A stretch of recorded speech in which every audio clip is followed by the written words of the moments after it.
Morning, everyone.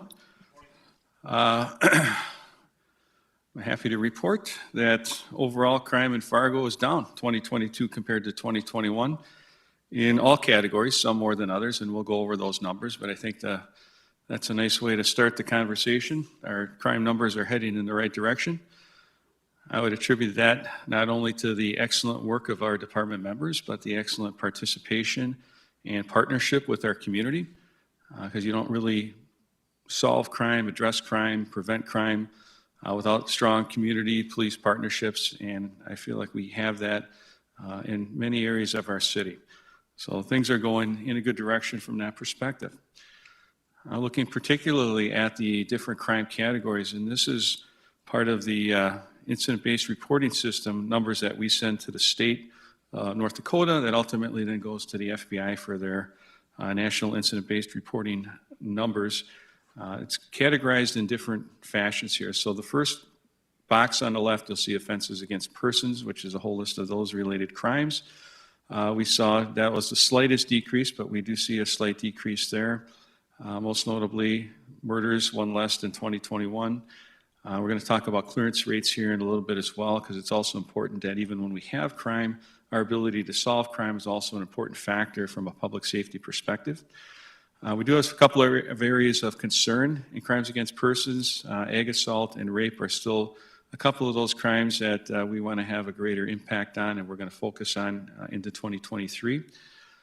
Offenses against society are a lot of your drug, prostitution, those types of offenses.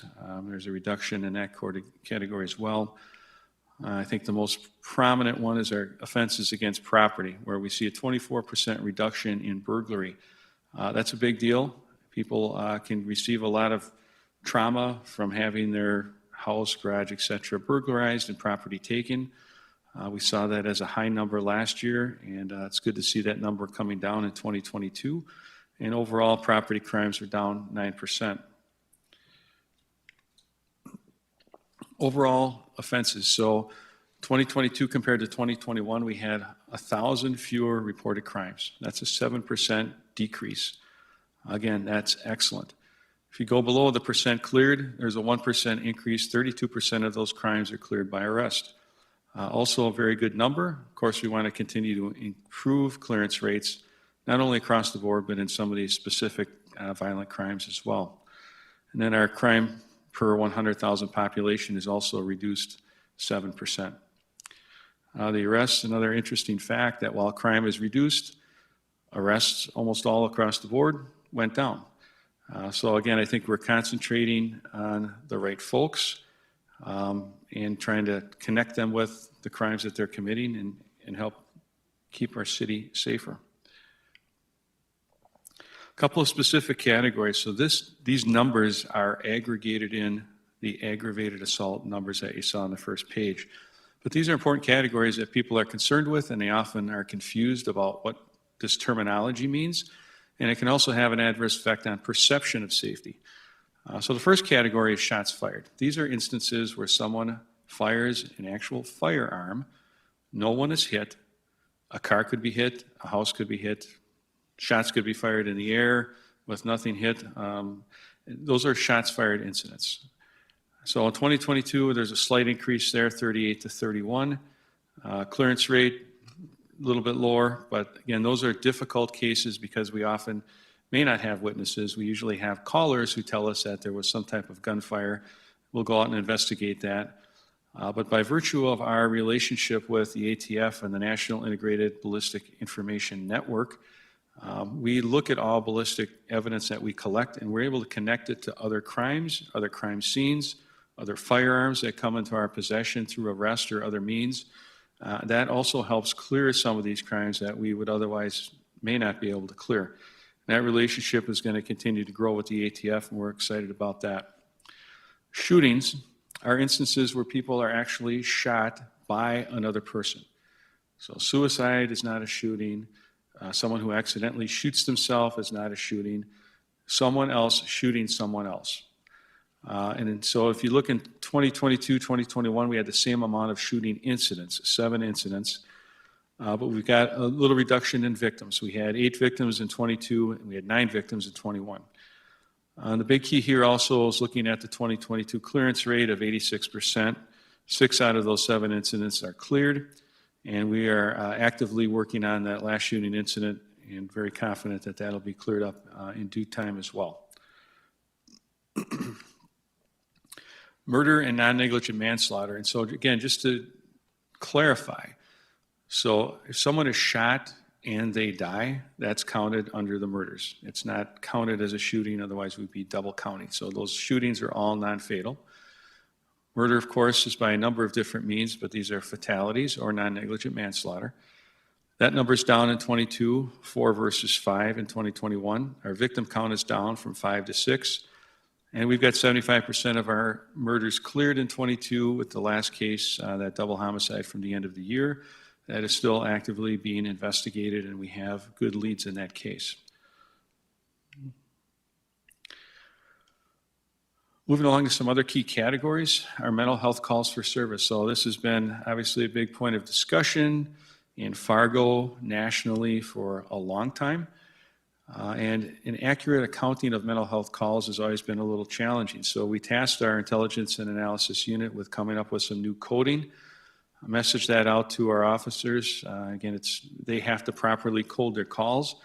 So I think this data is going to continue to improve going forward, but this is the first 4 months of implementing that new call code to give us a better idea of what calls are the officers going to where the sole issue is mental health. It's not that a crime was committed.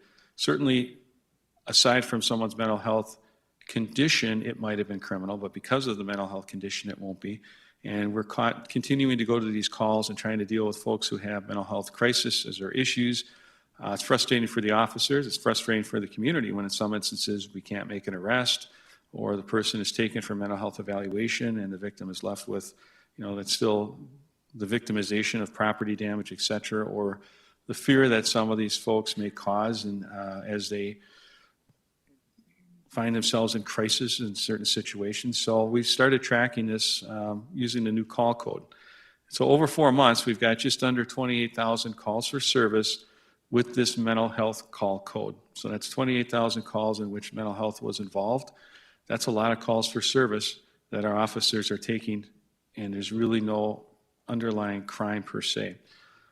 Of that group, we were able to pull out what we'd say our top 10 users or folks in crisis, let's say. You can look at the first person. Well, first of all, this group of 10 accounted for 26% of, I'm sorry, let me back up. Of those 28,000 calls, 995 were mental health related. So 4% of those calls are mental health, still a high number. Of that 995, these 10 accounted for 257 or 26% of those. So you've got one person with 53 calls for service, and you can see the numbers on down the line. These are folks that, in a sense, we're just spinning the rotational door as you go through the hotel, because the options, there's no options. Our officers go to these calls with the same individual, with the same mental health crisis, and our options are limited because our folks here in public health, crisis and mobile response, our cops, I think, are doing everything they can with the tools that we have, but we find ourselves without a longer-term mental health facility, treatment facility, housing facility, where folks that have these extreme chronic conditions could otherwise be housed and treated and would likely reduce these calls for service that we continue to deal with. So it's the same thing with the same person and the same results. And all of us know that we can only do step A, B, and C, and they're going to go right back out and likely be involved in the same conduct. So this is an issue not just for Fargo, but for the region and the state, I think, to deal with. And as I expressed yesterday, this has been discussed with not just our commission, but our state elected officials. And our Chiefs Association has brought this up as well. And so it's not just a Fargo issue, it's a broader issue. We see it in other states as well, it's national. But we think law enforcement are the folks who go to these calls and on a bad day are often criticized for what we do. And I think people don't realize what an excellent job our officers in Fargo do every day dealing with these people, utilizing their training, de-escalation skills, and crisis intervention to basically moderate these situations, even though it's the same one over and over again. We really do need some help in that area from those types of facility, treatment facility. And again, if you think about location, we've got a large population here. We've got a large amount of folks in that particular situation. It would really be ideal to have something here locally. And our options are short-term, 24, 72 hours, or the rare instance where someone is long-term to the hospital in Jamestown, again, taking them away from family, community, et cetera, which doesn't necessarily help recovery. So just another idea that we've discussed many times to try and give all of us and the folks who are in this situation some help. So again, I think just getting the right people in the room and having those discussions would be beneficial, and we could use that help. Overdoses, kind of a similar situation, and this is an area that we continue to see increasing, really. The supply is virtually out of control. Our department in 2021 recovered around 1,000 M30 pills. Those are the pills that are pressed and often contain fentanyl and other poisonous drugs.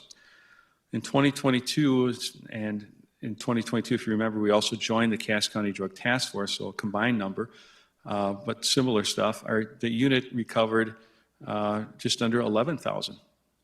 And so far in 2023, we've already breached 10,000. So you can see, and that's just what we're getting. And that comes to us in a number of ways, but the supply far outweighs the enforcement ability, and I think it also far outweighs the ability on the other side of the coin for adequate treatment facilities to get folks unaddicted, because opioids are extremely physiologically addictive, and outpatient treatment is not a solution. And it's not been working. The data shows that. And we need to have, again, on the medical community side, some new ideas about what we're going to do with overdoses. The other piece that's troubling is, and we've relied a lot on Narcan over the years, and we have a lot of Narcan saves. And these overdose numbers are only what the police department knows about that occurred in our city. So broadly, regionally, those numbers are much larger. And there's a lot of overdoses that we don't know about because folks, family, friends can give Narcan and save people that way, and that's just uncounted. The fatalities, though, cannot be hidden.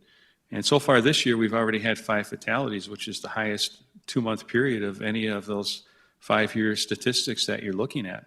And if you count the fatalities going back to 2019, we've had 96 fatal overdoses in our city.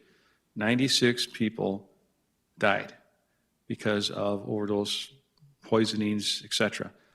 That's a lot of people.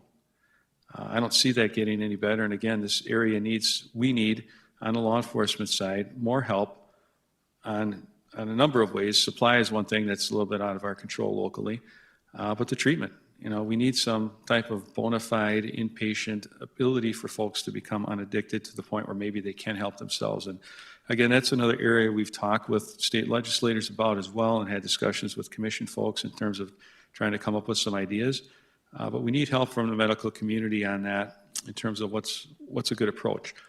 But from a law enforcement perspective, I don't think we're gaining any ground on what we're doing. And the other piece to be concerned with is our reliance on Narcan is being upended by the introduction of Xylazine, which is an extremely poisonous drug that has been introduced into the M30s. The Drug Enforcement Administration has briefed law enforcement on this in general. They're seeing it largely on the East Coast right now. It will likely make its way here. We've had a couple of cases where we're able to detect Xylazine in some of our fatal overdoses because we run the toxicology. And Xylazine is resistant to Narcan. So our sole reliant drug to basically reverse the overdose is now going to be countermanded by the introduction of Xylazine. And at this juncture, we don't have any new tools. So again, I think this is something that everyone should be concerned about, and we don't pretend to have those answers, but we do need some help on the medical treatment facility side with these overdose issues as well. And then lastly, just a couple of tidbits. If you go to our strategic plan, you'll note in there in our 2 to 4 year goals, we had a victim advocate position for our investigations division. That position's been posted, it's closed. We're in the process of vetting applicants and hope to have a person in position by May-ish roughly. That's another gap that we recognized when we did our analysis of our operations. It's probably a position and a service that may grow over time, because I think taking that piece of work from our investigators and detectives and allowing them to concentrate on those particular law enforcement duties while having someone that can remain in more regular contact with crime victims will be extremely beneficial. So it'll be real interesting to see how this rolls out. But I think we all recognize that this person is going to have a lot of work out of the gate. And then the other piece, again, part of the strategic plan is working with our planning and development department to see if they can bring back a position in planning relative to landlord and tenant issues, in terms of training, but also there's public property and some landlords who are very interested when law enforcement may be contacted or come to their places that they own that are rented. And that mechanism would provide that conduit for them to get that information. I think that's the overall report. Happy to take any questions. Sir, Chief, if I may, please, thank you. Okay. My voice is not loud enough? I know, but good job. Thanks. Testing. There we go. Thanks. Thanks, Chief. With regard to juveniles, arrests for juveniles, up 817 from 697, to what do you attribute that increase? Don't know at this juncture. We'd have to really look at that, and we haven't dug down into that number. Is that increase something that is concerning to you, or should it be cause for alarm in the city? I would say it's cause for alarm. I think we need to drill down and see. Anecdotally, and one part that I forgot to talk about is motor vehicle thefts. And we know that there are a lot of juveniles involved in motor vehicle thefts, and without looking at the data, I would suspect that the increase in the arrests has a lot to do with that. Our motor vehicle thefts are, again, extremely high. And we could reduce that number by 50% if we could get everyone in our community not to leave their car running with the keys in it. For a few $100s, you can install a car starter system that allows you to take the keys out. If someone tries to steal your car, the car dies. We've had a number of not just motor vehicle thefts, but other crimes that are perpetrated that start with someone stealing a car running in someone's driveway. The Gunderson attempt robbery is another prime example. That started with a vehicle running in at a location with the keys in it. The crooks commandeered that car along with other vehicles and went and tried to do that robbery over at Gunderson. So we've run the data on that, and nearly 50% of those 2022, we had 684 motor vehicle thefts, are the result of that at all times of the year. People want to be cold, they want to be warm, and we get that. But you can solve that with a small investment. Does this increase in arrests for juveniles indicate maybe some type of need for some type of effort or program aimed at, keeping kids off the streets and occupied with healthier activities? Well, actually, we are initiating a juvenile diversion program in Fargo as part of our community engagement team efforts. It wouldn't necessarily pertain to crimes like this, but it would pertain to your disorderly conducts and other minor violations in kind of an attempts to not have the juvenile in the system and give them other means and tools to get them on the right track. But, again, I think we'd have to drill down on those arrests to see exactly what they connect to. But I would guess it's strongly related to motor vehicle theft. With regard to the mental health calls for service, it looked like the date went back to the time period, November 1st, 2022 to February 28th, 2023. Why is that the case, and maybe why not go back to compare 2022 to 2021? Because we weren't able to do that. So there was no tracking system set up to accurately account for mental health calls. So we got that going in November with our intelligence and analysis unit, because what you'll see in large part is people rely on calls for service.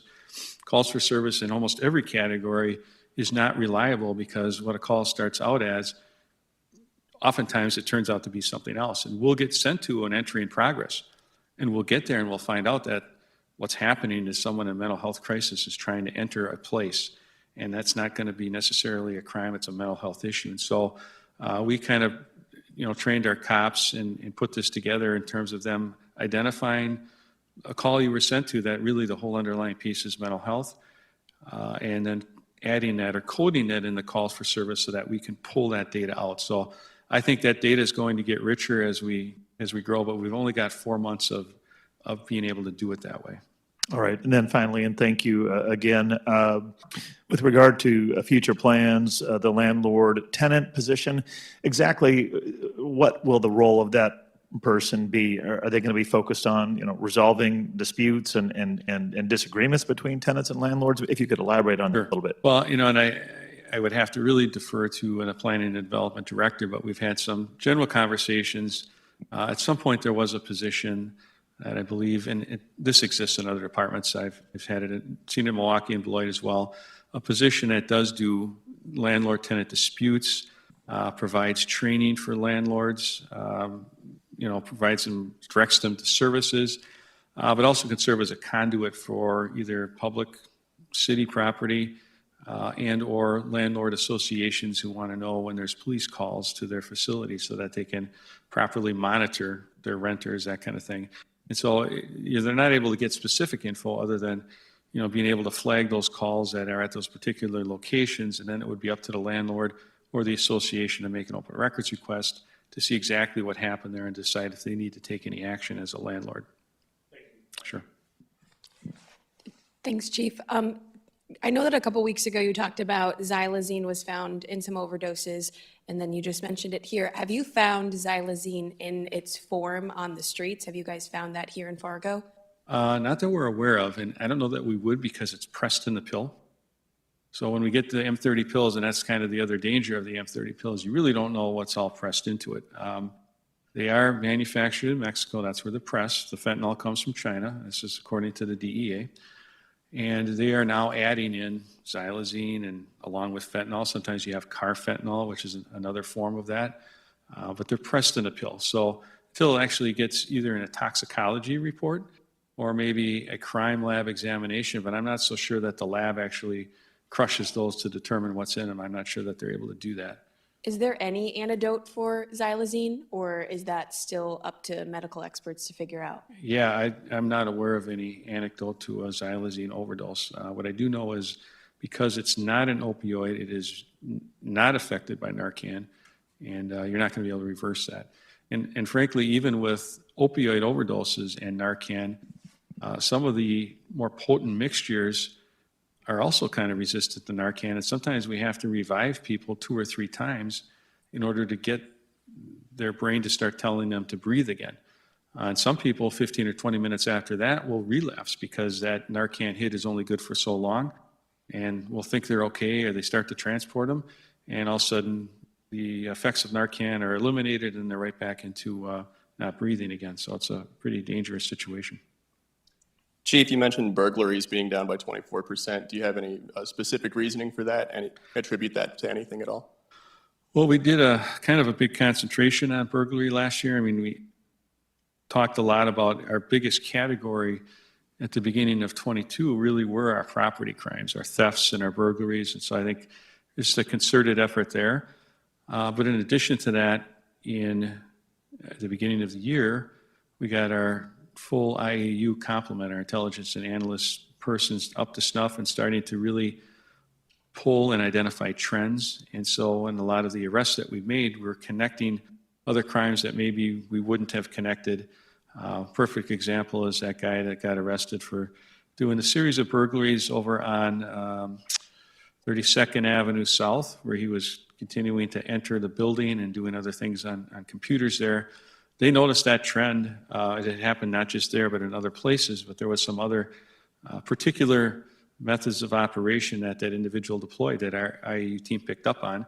They put that together. We were able to pull all available video and ultimately get that person identified and clear 4 or 5 crimes. So it's really that combination of concerted effort and I think bringing more intelligence and analysis into what we do. Apologies if this was addressed already. Are you guys tracking the clearance rate for crimes that were committed prior to last year? Any big murder or shooting investigations that hadn't been cleared that might have occurred years ago? Yeah, so we haven't embarked on, that would be a labor-intensive effort to go back and look through 800 aggravated assaults and figure out where the shootings are. And again, that's just something that wasn't done. That is something that we did bring in with my administration, and that is a key piece of the whole intelligence-led process. So, I mean, at some point, we could do that, but at this juncture, we've got so much that we're working on going forward that we haven't.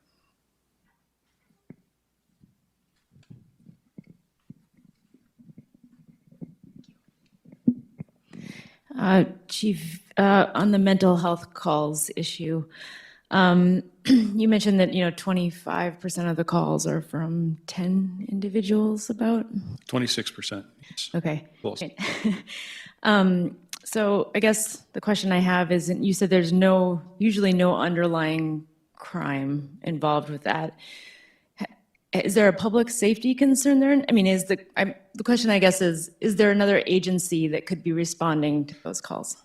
Probably not. I mean, there's a public safety concern because these folks are doing things and they may be doing what would otherwise be criminal conduct, but because of their mental health status, they don't have the ability to form intent to commit a crime. And so when people call, they're concerned and they're scared. And the point is not that we wouldn't have to at least take this call one time, but we're taking the same person over and over because once we have them and we take them to point A, which is our only option, and point A holds them for as long as they can or does whatever they can within their limited scope, they're right back out. And there isn't that next piece. There isn't anything moderate or long-term in terms of housing and mental health treatment that would help those people and allow them maybe to function better and certainly eliminate the repetitive nature of these calls. Just to follow up then, is there a city or a place in the country that does have, I don't even know what that would look like. Yeah, just talking to colleagues across the United States, there's a lot of co-responder models. But again, the co-responder model deals with the situation at the time.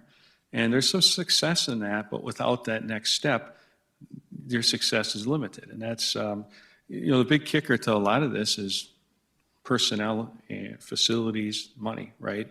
And so some places may not have the funding or the ability to do it. Some places may and haven't done it yet. Again, I just think that's a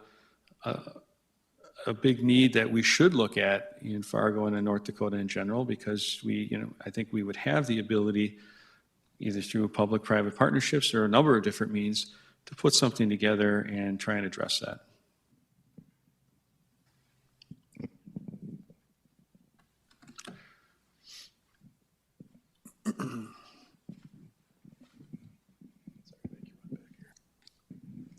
Going back to the overdose numbers, there was a sharp drop from 2021 to 22. What's your explanation for that? Can you, oh, hang on, never mind. I've got it right here, disregard.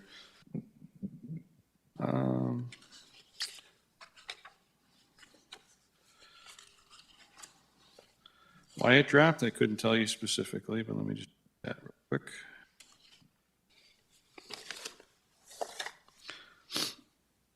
You're 21 to 22?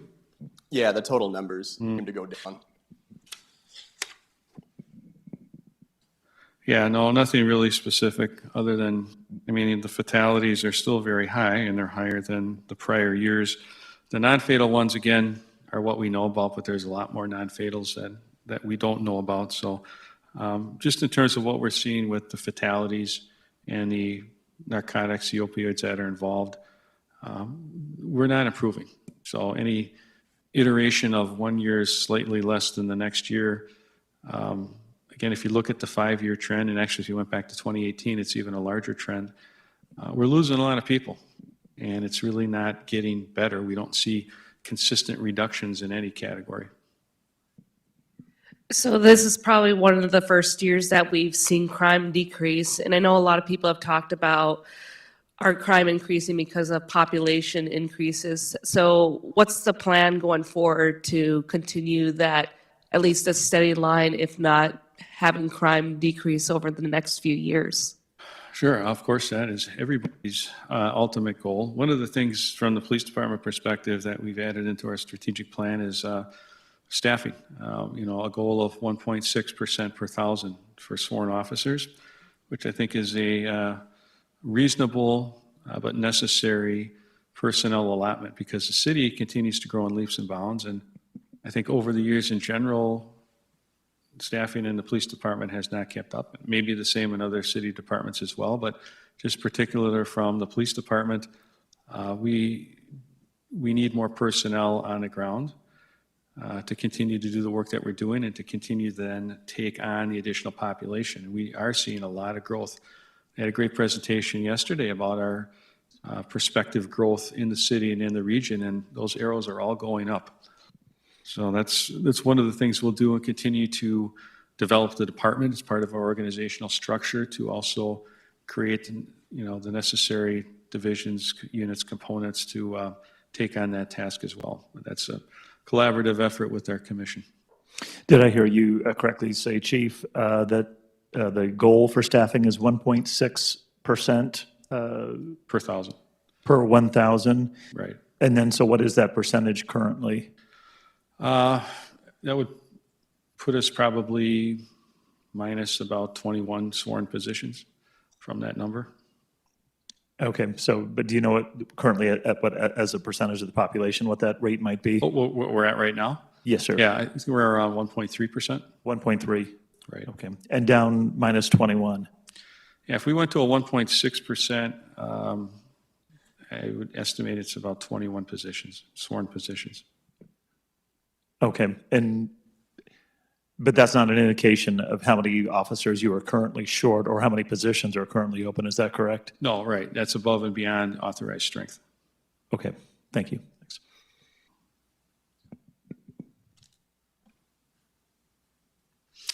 Okay, I think we are done. Thank you very much.